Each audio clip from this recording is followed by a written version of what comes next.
అందరికీ అందరికీ నమస్కారం. నమస్కారం. నేను మీ నా దేవి. పేరు రమ. కాంట్రాక్ట్ మ్యారేజ్ 'నువ్వు నా 45వ సొంతం' భాగం. 13వ రచయిత భాగం. బి. రచయిత స్మిత గారు. హారిక గారు.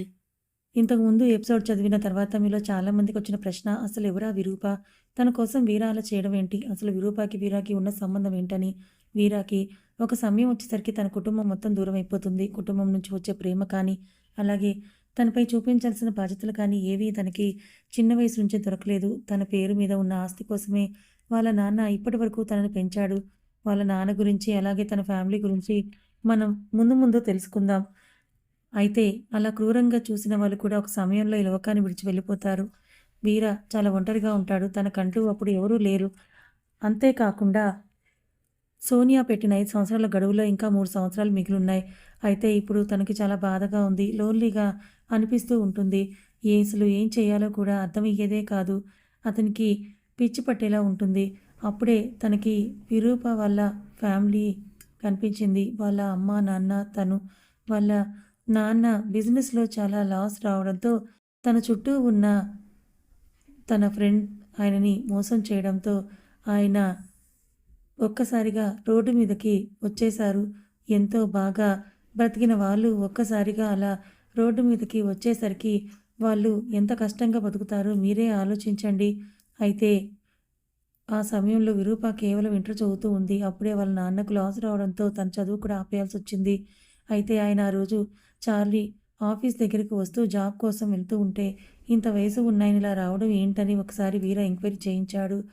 అంతేకాకుండా ఎప్పుడో ఒకసారి బిజినెస్ మీటింగ్‌లో చూసినట్టు గుర్తుంది. అయితే తన అసిస్టెంట్ ఆయన వివరాలన్నీ తెలుసుకొని వచ్చి చెప్తే అప్పుడు అర్థమైంది ఆయన కష్టాల్లో ఉన్నారని. అయితే ఎందుకో తెలియదు వీరాకి హెల్ప్ చేయాలనిపించింది. ఆయన్ని తన ఆఫీస్‌లోనే జాయిన్ చేయించుకున్నాడు. ఆయనకి అప్పటికే చాలా ఎక్స్‌పీరియన్స్ ఉంది కాబట్టి వర్క్ చాలా మంచిగా చేసేవాడు. అంతేకాకుండా వీర అప్పుడే కాబట్టి బిజినెస్‌లో అడుగుపెట్టింది. ఆయన హెల్ప్ వీరాకి ఇంకా ఎక్కువ ధైర్యాన్నిచ్చింది. విరూప వాళ్ళ నాన్న చాలా ఆత్మవిశ్వాసం గల వ్యక్తి. అందుకే ఆయన చేసే జాబ్‌కి ఎంత డబ్బైతే వస్తుందో అంతే తీసుకుంటారు. ఎక్కువ అసలు తీసుకునేవాడే కాదు. వీర ఆయనకు ఒక ఇల్లు ఇస్తానన్నా కూడా ఆయన అసలు ఒప్పుకోలేదు. ఆయన సంపాదనతోనే ఆయన బ్రతకాలి అని అనుకున్నాడు. ఇంకా ఇలా వీర చనువుగా ఆయనతో మాట్లాడటం, ఆయన తన కుటుంబానికి పరిచయం చేయడం వల్ల ఆవిడ వీరాన్ని మంచిగానే పలకరిస్తూ ఒక కొడుకులాగా ట్రీట్ చేయడం ఇవన్నీ తనకి బాగా నచ్చుతాయి. ఇలా వాళ్ళ కుటుంబానికి వీర చాలా దగ్గరైపోయాడు. వీరూపాన్ని తన సొంత చెల్లెల్లా చూసుకునేవాడు. తనకి చెల్లెలు గానీ, అక్కలు గానీ ఇలా తోడబుట్టిన వారెవరూ లేరు కాబట్టి వీర చాలా తక్కువ సమయంలోనే విరూపాపై చాలా ప్రేమను పెంచుకున్నాడు. అలా వాళ్ళు ఒక సంవత్సరం మంచిగా గడిపేసరికి విరూప వాళ్ళ అమ్మా, నాన్న కార్ యాక్సిడెంట్‌లో చనిపోయారు. ఒక్కసారిగా విరూప చాలా డౌన్ అయిపోయింది. చాలా బాధగా ఉంది. తను అయితే వయసులో ఉన్న అమ్మాయి కాబట్టి తన చెల్లెల్లా చూసుకున్నా కూడా తన ఇంట్లో ఉంటే అందరూ చాలా విధాలుగా అనుకుంటారని చెప్పి వీర తనని విడిగానే ఉంచుతాడు. సెక్యూరిటీ పెడితే మళ్ళీ తను ఎక్కడ ఒక జైల్‌లా ఫీల్ అవుతుందో అని తనకు చాలా ఫ్రీడమ్ ఇచ్చాడు. చాలా మంచిగా చూసుకునేవాడు. వాళ్ళ అమ్మ, నాన్న చనిపోయిన దగ్గర నుంచి ఇంకా మంచిగా చూసుకున్నాడు. అలా ఒక సంవత్సరం గడిచేసరికి తను అకస్మాత్తుగా మిస్ అయింది. ఎలా మిస్ అయిందో తనకే అర్థం కావట్లేదు. సిటీలో ఉన్న అన్ని సీసీ కెమెరాలు చెక్ చేయించాడు. ఇంకా గట్టిగా చెప్పాలంటే తనే సీక్రెట్ ఏజెన్సీకి కూడా ఆ విషయంపై గట్టిగా పనిచేయమని చెప్పింది కూడా వీరానే. వీరా చెప్పిన మాట వల్లే సీక్రెట్ ఏజెన్సీ కూడా ఆ విషయంపై అంతగా పనిచేస్తుంది. అయితే సీక్రెట్ ఏజెన్సీలో ఎవరెవరు వర్క్ చేస్తున్నారు అన్న సంగతి అయితే వీరాకి తెలియదు. సోనియా గురించి అస్సలు తెలియదు. సోనియా చెప్పేంత వరకు ఇలా ఉండగా ఇప్పుడు శశి ఆ అమ్మాయిని తీసుకెళ్లడం తెలిసాక వీరా మైండ్ మామూలుగా లేదు. ఈ సంవత్సరం మొత్తం తను ఎంత బాధపడ్డాడో తనకే తెలుసు. ఎందుకంటే వాళ్ళ అమ్మ, నాన్న చనిపోతూ కూడా ఆ అమ్మాయిని వీరా చేతిలోనే పెట్టారు. అయితే ఒక అమ్మాయిని కూడా నేను సరిగ్గా సంరక్షించలేకపోయానన్న గిల్టీ ఫీలింగ్ తన మనసుని ఎంతలా గుచ్చుతోందంటే భరించలేకపోయేవాడు. ఒక రకమైన వేదనగా ఉండేది. ఎందుకంటే నేను ఇంత దరిద్రమైన వాడినా, నేను పుట్టిన వెంటనే నా కుటుంబాన్ని నాకు దూరం చేసుకున్నాను. ఆ తర్వాత వీళ్ళు ముగ్గురు నా జీవితంలోకొచ్చారు. కొంచెం సంతోషంగా ఉన్నాను. ఫ్యామిలీ అనే బంధం మా మధ్య ఏర్పడుతుంది అని అనుకున్నా. వెంటనే వాళ్ళు ముగ్గురు కూడా నాకు దూరమయ్యారని చాలా బాధపడేవాడు వీర. ఇలా ఎన్నో రోజులు బాధ తర్వాత సోనియా రాకతో తనకి రిలీఫ్‌గా కొంచెం కాదు. సోనియా తనని ఎంత బాగా చూసుకుంటుందంటే, తనకు వేరే ఎవరు కూడా గుర్తురారు. అందుకే వీరాకి సోనియా అంటే అంత పిచ్చి. అయితే ఇప్పుడు సోనియా రాకతో ఇంకొక విషయం కూడా అర్థమైంది. తను సీక్రెట్ ఏజెన్సీలో మాట్లాడి, ఏ పనైతే వాళ్ళకి అప్పజెప్పాడో ఆ పని పూర్తి చేయడానికే సోనియా వచ్చిందని. అయితే ఆ విషయం గురించి ఒకటొకటిగా తనకి ఇన్ఫర్మేషన్ వస్తుండగానే, తనే వెళ్లి వాళ్ళందరినీ చంపేస్తాడు. కానీ వీరాను విరూప ఎక్కడుందో తనకి తెలియదు కాబట్టి వీళ్ళని కిడ్నాప్ చేయడానికి ఎవరైతే ప్లాన్స్ వేస్తారో అదే ఆ లెక్చరర్ వాడినే బంధించి చిత్రవద చేస్తూ ఉంటాడు. ఎందుకంటే విరూప ఎక్కడ ఉందో తెలుసుకోవాలనైతే అలా తనే కిడ్నాప్ చేసిన విషయం గవర్నమెంట్‌కి తను ఇన్ఫార్మ్ చేయలేదు. అంతేకాకుండా ఒక్కసారి ఏ విషయమైనా సరే గవర్నమెంట్ చేతికి వెళ్తే ఖచ్చితంగా వాళ్ళు సీరియస్‌గా తీసుకుంటారు. విరూప ఒక్కదాని కోసమే కేసు పెడితే గవర్నమెంట్ ఆఫీస్ దాన్ని పట్టుకొని ముందుకు తర్వాత ఎంతమందినైనా మొత్తం బయటికి లాగి ఆ కేసు పూర్తి చేయడానికే చూస్తుంది. అందుకోసమే వీరాని అతన్ని కిడ్నాప్ చేశాడనే విషయం తెలియక అతన్ని వెతకడానికి సోనియాని పంపిస్తారు. అక్కడే సోనియా మిస్ అవుతుంది. అసలు వీర అంత డబ్బున్నవాడు, అంత తెలివైనవాడైనా కూడా శశి విషయానికి వస్తే అతన్ని ఎలా పట్టుకోలేకపోతున్నాడు? విరూప అతని ఇంట్లోనే ఉందని ఎలా కనిపెట్టలేకపోయాడు అన్న క్వెషన్ వీళ్ళెవరికైనా వచ్చిందా? శశి చాలా విషయాల్లో చెడ్డ పనులు మాత్రమే చేస్తూ వచ్చాడు. డ్రగ్స్ అని అలాగే వేరే వేరే పనుల్లో అన్నీ చట్టబద్ధంగా విరుద్ధమైనవే. అయితే వాటి నుంచి ఎలా తప్పించుకోవాలని తను ఆలోచిస్తున్నప్పుడు తనకు దొరికింది వేషాలు మార్చడం. శశి ఎంత వేషాలు మారుస్తాడంటే తన పక్క వాళ్ళకు కూడా తను శశి అని గుర్తుపట్టడానికి చాలా సమయమే పడుతుంది. దానివల్ల శశిని ఎవరూ కనిపెట్టలేకపోయారు. అయితే శశి ఎప్పుడు ఇంటికి వెళ్ళినా కూడా తన కారులో వెళ్ళడు. ఒకవేళ తన కారులో వెళ్తున్నా కూడా మధ్యలో ఎవరికీ తెలియని ప్లేస్‌లో తన కారు చేంజ్ అవుతాడు. దానివల్ల ఇంకెవరూ తనని కనిపెట్టలేకపోయారు. ఇలా శశి తన ఇంటి విషయంలో, తన పర్సనల్ విషయాల్లో చాలా జాగ్రత్తగా ఉండేవాడు. దానివల్ల పోలీసులు కానీ, అలాగే వీరా కానీ ఇలా ఎవరూ కూడా తనని కనిపెట్టలేకపోయారు. దానివల్లే విరూప తన దగ్గర ఉందని కూడా ఎవరు కనిపెట్టలేకపోయారు. అయితే ఇప్పటికే సోనియాకు కూడా విరూప గురించి తెలియదు. కట్ చేస్తే సోనియా అలా మెల్లగా కళ్ళు తెరుస్తుంది. చుట్టూ ఎవరు కనిపించరు. తన మూతికి ప్లాస్టర్ వేసుంటుంది. అలాగే తన కాళ్ళు చేతులు కట్టేసి ఉంటాయి దగ్గరగా. తను కింద పడిపోయి ఉంటుంది. అసలు తనక్కడ ఎందుకుందో తనకర్థం కాదు. అసలు ఏం జరుగుతోంది? నేనెందుకు ఇక్కడున్నాను? అసలు నన్నెవరు ఈ పరిస్థితికి తీసుకొచ్చారంటూ ఆలోచిస్తూ ఉంటుంది సోనియా. పక్కకు పడిపోయి ఉన్న తను మెల్లగా ఎలాగోలా లేచి కూర్చుంటుంది. తన తల చాలా తిరుగుతున్నట్లుగా అనిపిస్తుంది. ఒక్కసారిగా తన తలని విదిలించుకొని, "ఏమైంది నాకు? ఇంతగా ఎందుకు నా తల తిరుగుతోంది? అసలు నన్నేం చేశారని?" అనుకుంటూ ఉంటుంది. బయటకు మాట్లాడడానికి కూడా తన మూతికి ప్లాస్టర్ వేసి ఉంటారు కాబట్టి మాట్లాడలేకపోతుంది. అయితే తనేం జరిగిందో గుర్తు చేసుకోవడానికే ప్రయత్నిస్తూ ఉంటుంది. ఆ అమ్మాయిల కేస్‌కి కారణమైన వ్యక్తిని పట్టుకోవడానికి తను వెళ్ళింది. ఆ తర్వాత వాళ్ళు ఫోన్ ట్రాక్‌ని బట్టి ఒక ప్లేస్‌లోకి వెళ్లారు. ఆ తర్వాత ఒక రూమ్ లాంటి దాంట్లోకి వాళ్ళు నడుచుకుంటూ వెళ్తూ ఉన్నారు. తనతో పాటు వచ్చిన వాళ్ళు తలా ఒకవైపు వెళ్లారు. తను కూడా ఒకవైపు వెళ్ళింది. ఆ తర్వాత ఎవరో వెనక నుంచి వచ్చి పట్టుకున్నట్లు అనిపించింది. ఇంక అంతే. ఆ తర్వాత ఏం జరిగిందో సోనియాకి గుర్తే లేదు. అయితే అక్కడ తనకి ఇలా జరిగిందని గుర్తొస్తుంది. అంటే ఎవరో కావాలని అతని ఫోన్ అక్కడ ఆగిపోయేలా చేసి మేమిక్కడికొచ్చేలా చేసుంటారని ఆలోచిస్తూ ఉంటుంది. కానీ ఎవరిలా చేశారని పదే పదే తన మనసులో అనుకుంటూ ఉంటుంది. అయితే సోనియా అసలు భయపడదు. ఎందుకంటే తను చేసే ఉద్యోగం అలాంటిది. భయపడదు కానీ తన మనసులో ప్రశ్నలు మాత్రం చాలా మెదులుతూ ఉంటాయి. ఇలా ఉండగా తను ఉన్న రూమ్ బయట ఎవరో వస్తున్న అడుగుల చప్పుడు వినిపిస్తూ ఉంటుంది. తను ఎవరొస్తున్నారో అని ఎదురు చూస్తూ ఉంటుంది. ఎందుకంటే ఎవరైనా తనని కిడ్నాప్ చేశారో వాళ్ళని చూసే అవకాశం ఉంటుంది కాబట్టి. అయితే అలా చూస్తున్న తనకి తలుపు తీసుకొని లోపలికొస్తూ శశి కనిపించాడు. ఒక్కసారిగా ఎంత కోపం వస్తుందంటే లేచి శశిని కొట్టాలనిపిస్తుంది. ఎందుకంటే వాళ్ళ నాన్న చావు బ్రతుకుల్లో ఉండడానికి కారణం శశినే కాబట్టి. ఇంతకు ముందే అతనిపై కోపాన్ని ఎలా అయినా తీర్చుకోవాలి. తనకి తగిన శిక్ష పడాలి అని అనుకుంటూ ఉంటుంది. తన్ని కిడ్నాప్ చేసిన దగ్గర నుంచి శశి కనిపించడంతో ఆ కోపం ఇంకా ఎక్కువైపోయి పోతుంది. అంతే శశి ఆ గదిలోకొచ్చిన వెంటనే తన వెనకే తన మనుషులు కూడా వస్తారు. సోనియా చెమటలు కారుతూ కాళ్ళు చేతులు కట్టేసి మూతికి ప్లాస్టర్ వేసి కింద కూర్చొని ఉంది. అలా తనని చూసిన శశి తన కాళ్ళు చేతులు కట్టేసింది. ఎవరని అడుగుతాడు అక్కడున్న వాళ్ళని. అప్పుడు పక్కనే ఉన్న వాళ్ళలో ఒకతను వచ్చి "నేనే కట్టాను సార్" అని మత్తు ఇచ్చినా కూడా తనపై చెయ్యి చేయనీయకుండా కాళ్ళు చేతులు ఆడిస్తూనే ఉన్నారు. అందుకే అలా చేశానంటాడు. అతన్ని వెంటనే శశి లాగిపెట్టి కొడతాడు. "ఎంత ధైర్యం ఉంటే నా సోనియాని అలా చేస్తారా మీరు? ముందు మర్యాదగా వెళ్లి తన కట్లు విప్పండి" అంటాడు. అయితే వాళ్ళు కట్లు విప్పడానికి వెళ్ళబోయేలోపు "వద్దు మీరలా కూడా తనని ముట్టుకోవడం నాకిష్టం లేదు ఆగండి" అంటూ శశిని స్వయంగా తన దగ్గర నడుచుకుంటూ వెళ్తాడు. తనలా వస్తూ ఉంటే అంతే కోపంగా చూస్తూ ఉంటుంది సోనియా. దగ్గరగా వచ్చి సోనియా పక్కనే కూర్చొని తన కట్లు మొత్తం కూడా విప్పుతూ ఉంటాడు.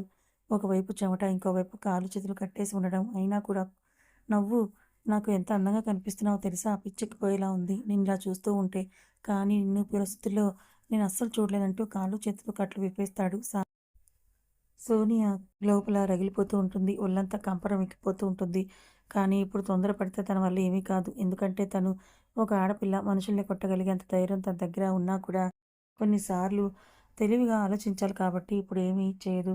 కట్లు విప్పిన తర్వాత తన మూతికి ఉన్న ప్లాస్టర్ తీస్తాడు. అయితే తన పెదవులు చాలా నొప్పిగా అనిపిస్తాయి.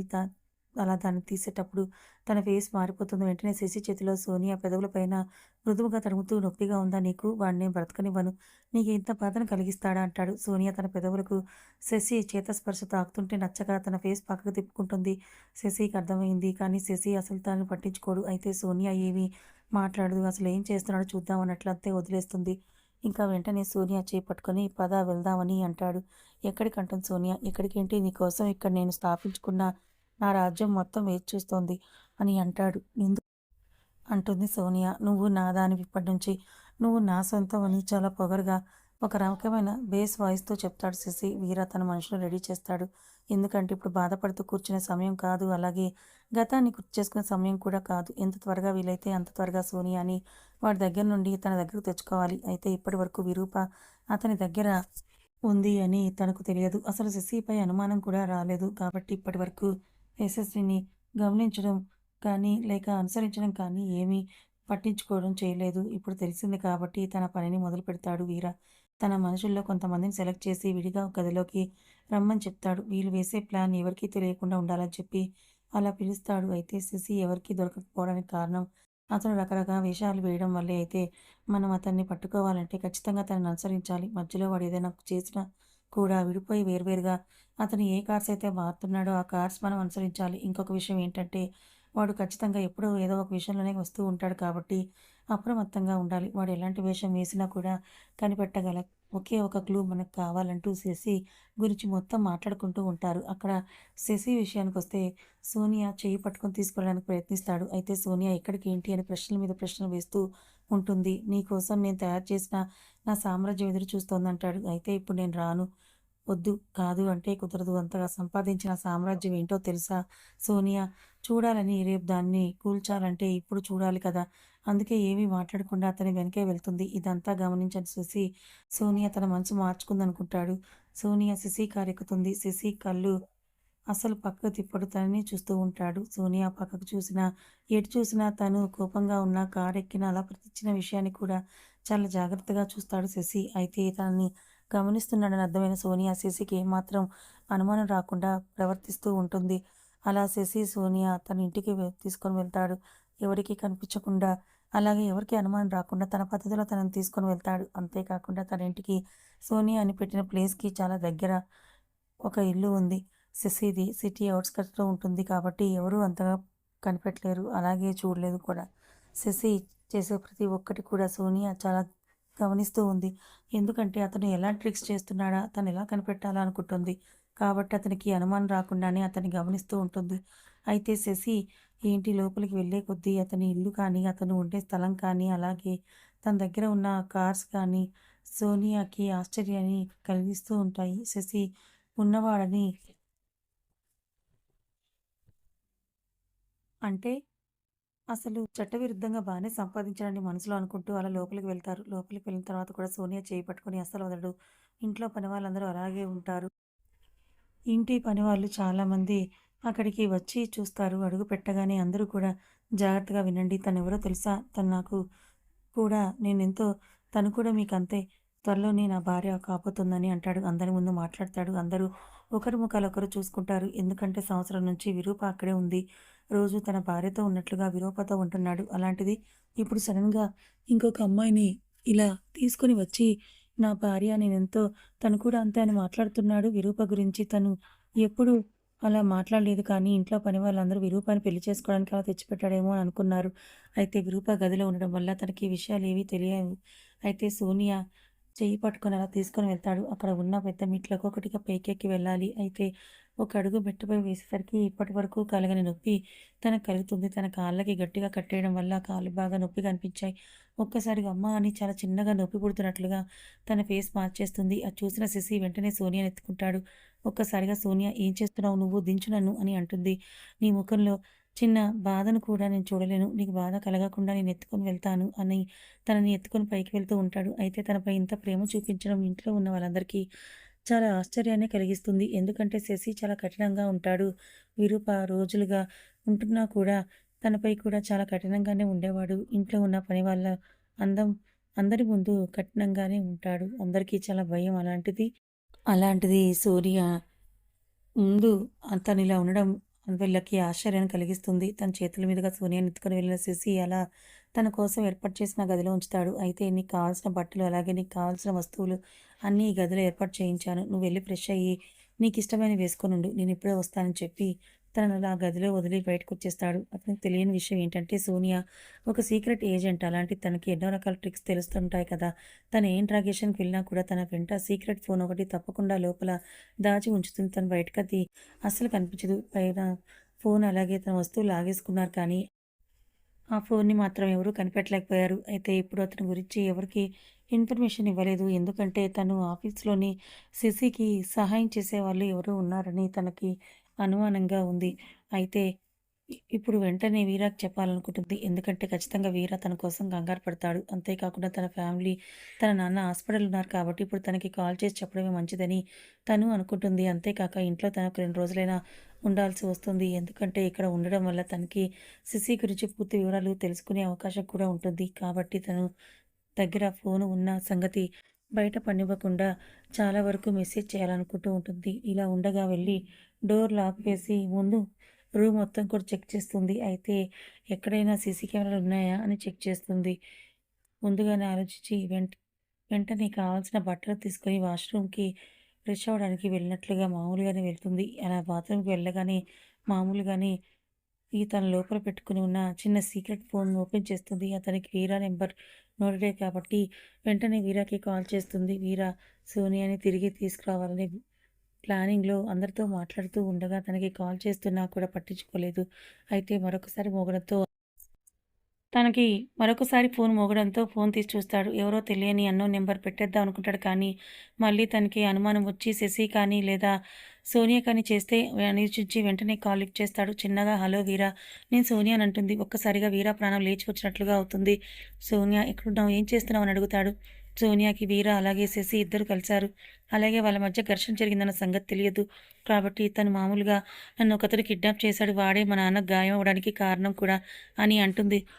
ఆ మాటలతో వీరాకి అర్థమైంది ఏంటంటే, వీర, శశి మధ్య ఉన్న గొడవ తనకి తెలియదని. అయితే సరే, నువ్విప్పుడు ఎక్కడున్నావో అది చెప్పు. వెంటనే నేను వస్తున్నానంటాడు. వద్దు వీర, కొద్దిగా ఓపిక పట్టు. 2 రోజులు సమయం నాకు కావాలి. నువ్వు నన్ను, మా నాన్నని, అలాగే అమ్మ వాళ్ళని జాగ్రత్తగా చూసుకో అంటుంది. అదేంటి 2 రోజులు సమయం ఎందుకు? నీకసలు ఏం మాట్లాడుతున్నావు? పిచ్చి కాని పట్టిందా? అన్నట్లు వీర చూస్తాడు.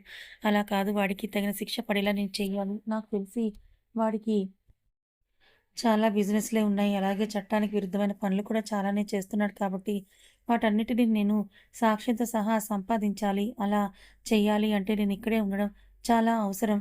వాడికి తెలియకుండానే నన్ను తెచ్చి ఇక్కడ పెట్టాడు. ఒక 2 రోజులు సమయం ఉంటే చాలు. వాటన్నిటిని ఎలాగైనా నేను సంపాదించుకొని, తీసుకొని వెళ్ళొచ్చు.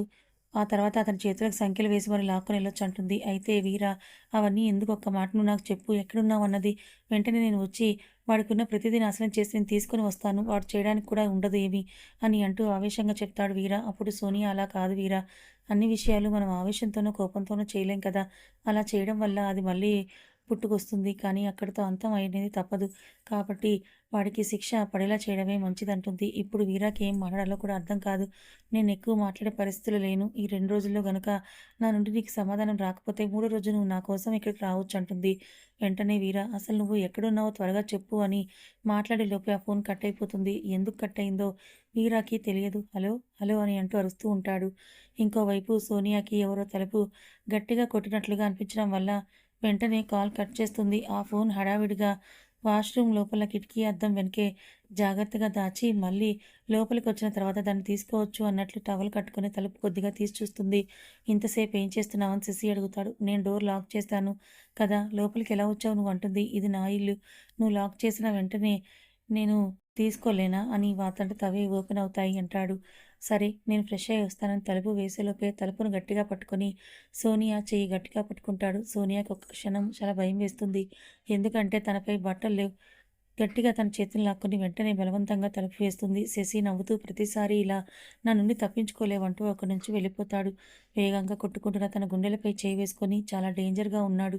చాలా జాగ్రత్తగా ఉండాలని గట్టిగా శ్వాస పీల్చుకొని ఫ్రెష్ అవ్వడం మొదలుపెడుతుంది. స్నానం చేసి అక్కడున్న బట్టలు వేసుకొని తయారై బయటకొస్తుంది. అయితే అక్కడ పెట్టిన ఫోన్ గురించి మర్చిపోయింది. అక్కడ కాల్ కట్ అయిన దగ్గర నుంచి వీరాకు ఒకటే కోపం, ఆవేశం పిచ్చెక్కిపోతోంది. ఏం చేయలేని పరిస్థితుల్లో నన్ను పెట్టిందెందుకు? అసలు ఎక్కడున్నదో చెప్తే క్షణాల్లో నేను వెళ్లి తనని తీసుకొని వస్తాను కదా! ఎందుకు తనిలా చేస్తోంది? అన్నిటికి చట్టమే న్యాయం సరిపోదు.